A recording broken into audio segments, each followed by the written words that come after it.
Peter walked into the living room, the door slamming shut behind him. His face was contorted with anger as he stormed past his two sons, David and Daniel, who were sitting on the floor, playing with their toy cars.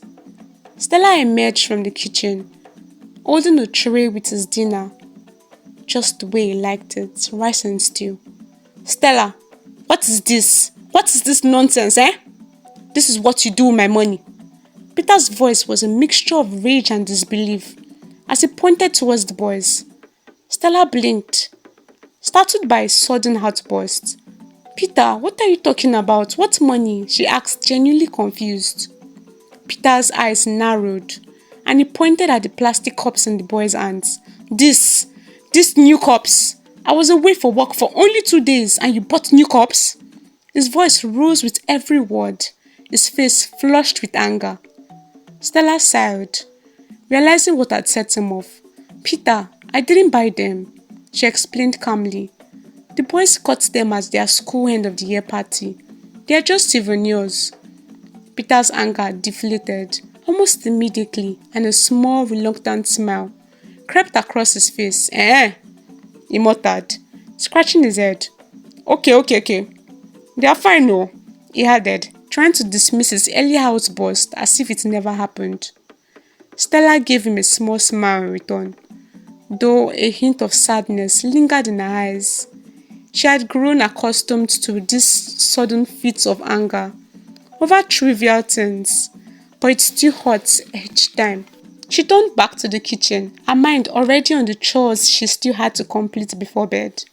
Later that night, as the neighborhood quieted down, a loud sound erupted from Peter and Stella's home.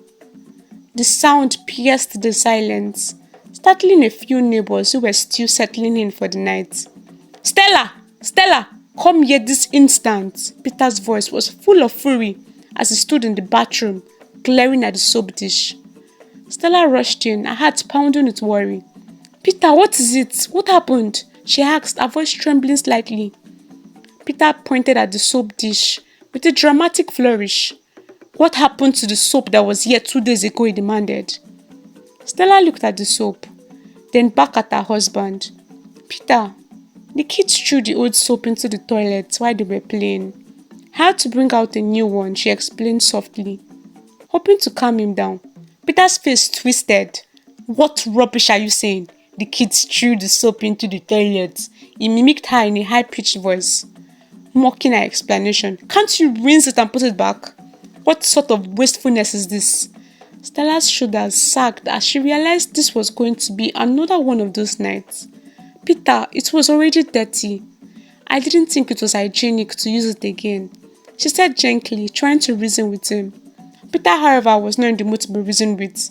Hygienic, you say? We've been using the same soap for weeks without problems. Now, because of one small mishap, you want to start wasting money on new soap. His voice was filled with disdain and the words cut deep. Stella nodded silently, knowing there was no point in arguing further.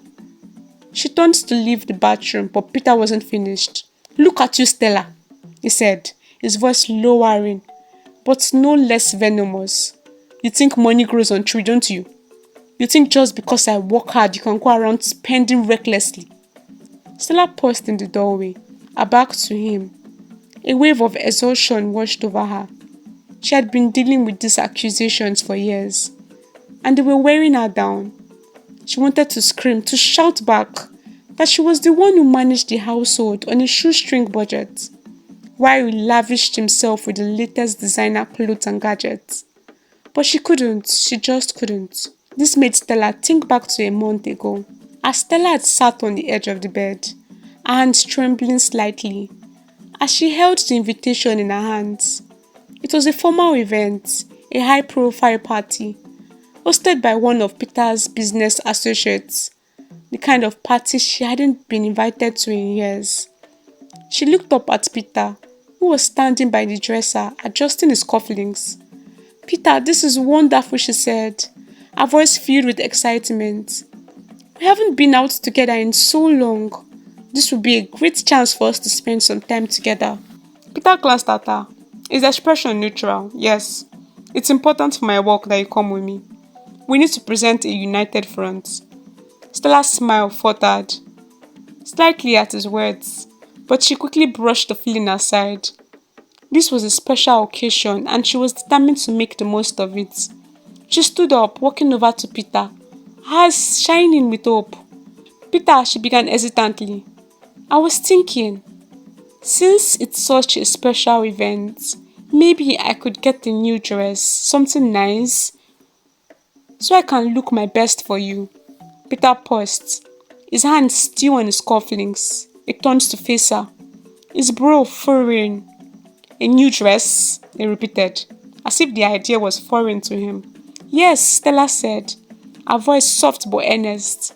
I haven't gotten anything new since we got married. Most of my clothes are outdated, and I want to make a good impression at the party.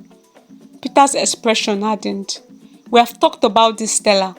We don't need to waste money on unnecessary things. You have plenty of dresses in your closet. Just wear one of them. Stella felt a pang of disappointment, but she nodded, not wanting to upset him. Of course, Peter, she said quietly. I'll find something to wear. As she turned to leave the room, Peter called after her.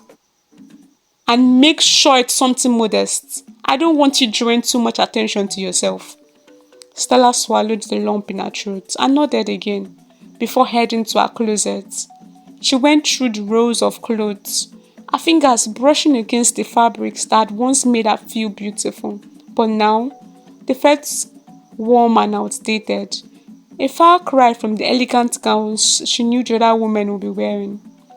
Finally, she pulled out a dark blue dress she had worn to one of Peter's company's events years ago. It was simple and modest, just as Peter preferred. She held it up to herself, staring at her reflection in the mirror. The dress no longer fit her as it once did, but it was the best she had. She tried to convince herself that it would be enough, that Peter would be proud to have her by its side. The night of the party arrived, and Stella stood in front of the mirror, trying to tame her hair into an elegant updo. She had done her makeup carefully, opting for subtle shades that wouldn't draw too much attention. She slipped into the blue dress, smoothing it down as she examined herself one last time. Peter arrived behind her, already dressed in his tailored suit, looking every bit the successful businessman. He glanced at her reflection, his expression unreadable. You look fine, he said curtly, before turning to grab his jacket. Stella bit her lip, trying to ignore the sting of his words. She forced a smile and followed him out to the car. As they arrived at the grand venue, Stella's heart pounded with a mix of nerves and excitement. The building was illuminated with soft golden lights, and the sound of laughter and clinking glasses filled the air.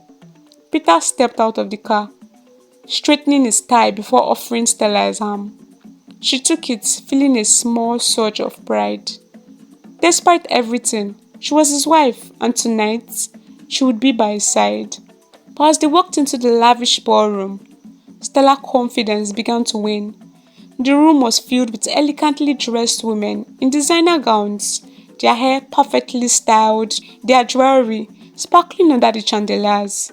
Stella felt the weight of their stares as they entered, their eyes flickering over her simple dress.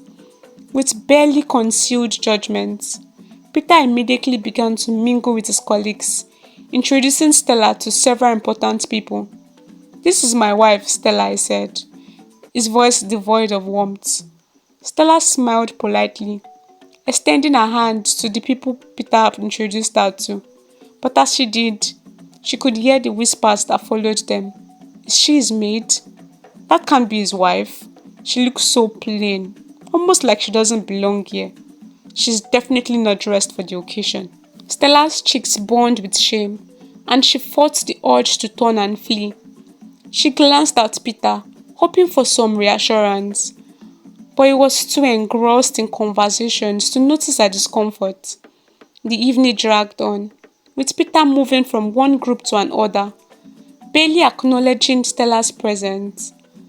She stood by his side, feeling more and more out of place with each passing moment. Every time she caught a glimpse of her reflection in the mirror that lined the walls, she was reminded of how she didn't belong there, how she was nothing more than an accessory to Peter's success. At one point, they approached a group of Peter's business associates, all of whom were accompanied by their wives, beautiful, stylish women, who greeted Stella with polite but disinterested smiles. As Peter introduced her, one of the women leaned in closer to another, whispering behind her hand, "She must be his maid." The word cut through Stella like a knife. She lowered her gaze, too embarrassed to meet their eyes.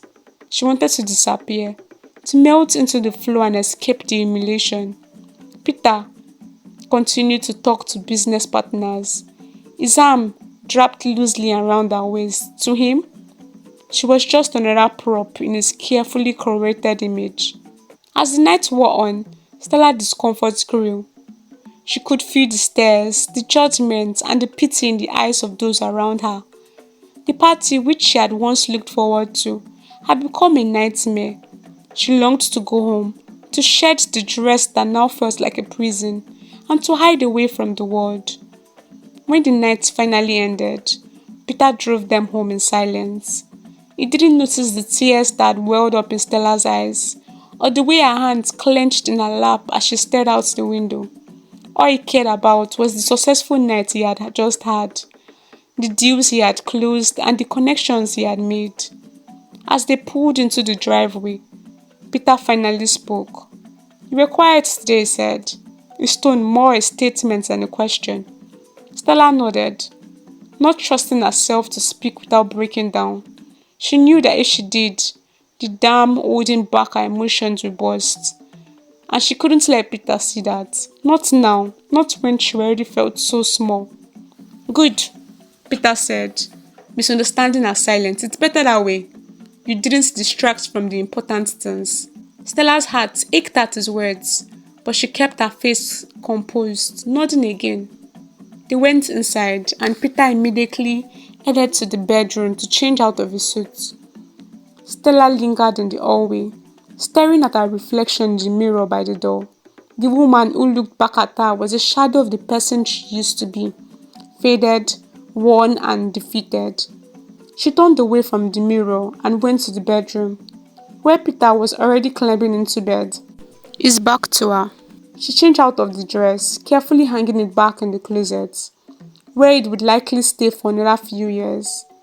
As she lay in bed beside Peter, who was already drifting off to sleep, Stella's mind raced with thoughts of the night, the shame, the whispers, the judgments. They all swirled around in her head, refusing to let her rest, and through it all, one thought kept repeating itself. "This can't be my life. I deserve better than this." But deep down, she knew that nothing would change. Peter would always put his career and his image before her, and she would always be left in the shadows, ignored and forgotten. Stella turned onto her side, facing away from Peter. A single tear slipped down her cheek, and she wiped it away quickly, not wanting to let the sadness consume her. But as she lay there in darkness, listening to the sound of Peter's even breathing, the weight of unhappiness settled over her like a heavy blanket. Thank you so much for watching, guys. I hope to see you back here for the part 2 of this amazing story. Please tell a friend, tell a friend, tell a friend that we have amazing stories here. Please like, subscribe if you haven't, and as always, I'll see you in my next video. Bye, besties.